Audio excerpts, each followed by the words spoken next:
3단계는 수납 공간을 반으로 줄이기. 물건을 소유하지 않는 생활을 밀고 나가다 보면 3단계에 돌입한다. 3단계는 수납 공간 자체를 줄여서 소유할 수 있는 물건을 줄이는 것이다.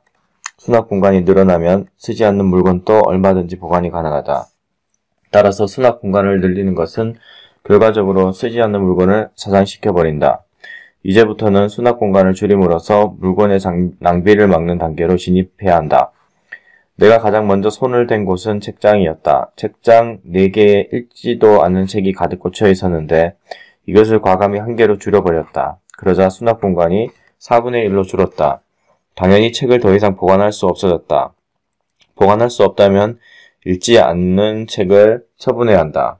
보관할 곳이 없으므로 당연히 처분할 수밖에 없는 것이다. 이처럼 수납 공간을 줄이면 불필요한 물건이 가시화된다. 아파트 등의 광고 문구에 대형 수납 공간이라는 말이 종종 등장하는데 수납 공간이 넓은 것이 마냥 좋은 것만은 아니다. 수납 공간이 많을수록 쓸모없는 물건까지 보관하게 되어 자신이 낭비하는 물건이 눈에 띄지 않게 된다. 수납 공간을 과감히 줄여 고름을 짜내듯 불필요한 물건을 처리하는 것이 중요하다. 우리 고향집이 바로 그랬다. 주택이라 수납 공간이 많다 보니 2번 다시 쓸 일이 없는 물건까지 전부 벽장에 쌓아두고 있었다. 나를 잡아 과감히 전부 버렸지만 이처럼 수납 공간이 많을수록 저도 모르게 집에 쌓아둔 채 쓰지 않는 물건이 늘어나기 마련이다. 수납 공간이 클수록 쓸모없는 물건을 보관해 두는 것, 이 또한 정리의 역설이라 할 수 있다.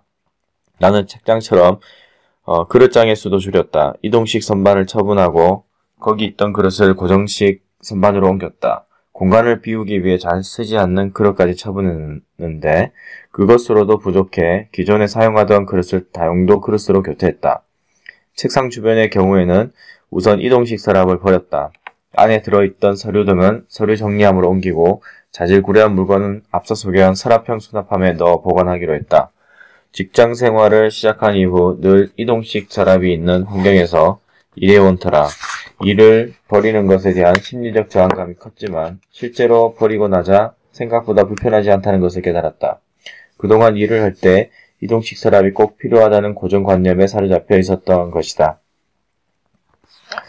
이동식 서랍은 서랍을 닫으면 내용물이 보이지 않아 쓰지 않는 물건을 그대로 사장시키기 쉽다. 그런 사각지대를 없애기 위해서라도 이동식 서랍은 처분하길 권한다. 지금까지 다음과 같은 정리의 3단계를 소개했다. 1. 수납 공간을 늘린다. 2. 물건을 버린다. 3. 수납 공간을 줄여 물건이 사장되는 일을 막는다.